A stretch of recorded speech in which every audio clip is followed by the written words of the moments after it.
जम्मू काश्मीर पोलिसांनी अनंतनाग इथे डॉक्टर आदिल अहमद राठोडला केली अटक। आरोपी अनंतनाग मेडिकल कॉलेजमध्ये डॉक्टर त्याच्या लॉकरमधून AK-47 रायफल आढळली।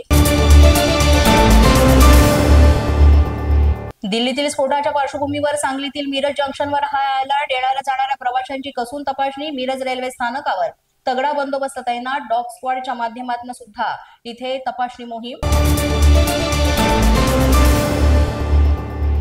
दिल्ली स्फोटानंतर मुंबईसह अनेक महत्त्वाच्या शहरातील रेल्वे स्टेशनवर अलर्ट। कल्याण रेल्वे स्थानकातील सुरक्षेत करण्यात आली वाढ।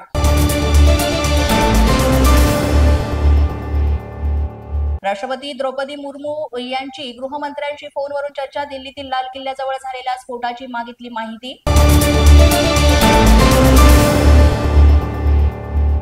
दिल्ली स्फोट प्रकरणातील आरोपींना 6 महिन्यात फाशी द्या। निर्दोष लोकांना यात अडकवू नका, अटक करू नका, अबू आझमींची मागणी।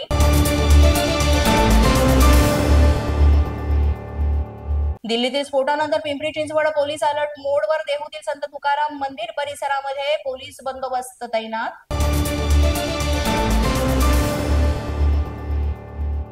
मुंबईतील तापमान तब्बल 20 अंश सेल्सिअसच्या खाली। आणखी 5 दिवस हवेमध्ये गारठा कायम राहणार। 15 नोव्हेंबर पर्यंत थंडीचा कडाका जाणवणार अशी माहिती।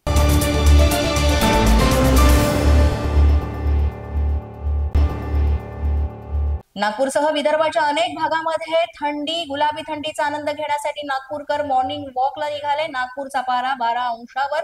आणखी ही थंडी वाढण्याची शक्यता।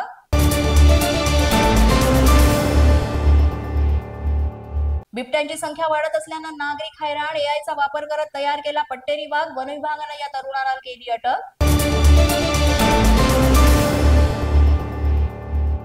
गोरेगाव मुलुंड लिंक रोडची सुनील प्रभूंनी केली पाहणी। महापालिका अधिकाऱ्यांसोबत ही पाहणी करण्यात आली। हबाळे आदिवासी पाड्यातील नागरिकांना सुविधा देण्याच्या केल्या सूचना।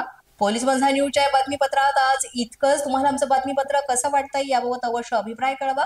यासाठी पोलीस माझा न्यूजचे YouTube चॅनल सबस्क्राईब करा। तसंच आमचं फेसबुक, इंस्टाग्राम आणि ट्विटर अकाउंट फॉलो करा।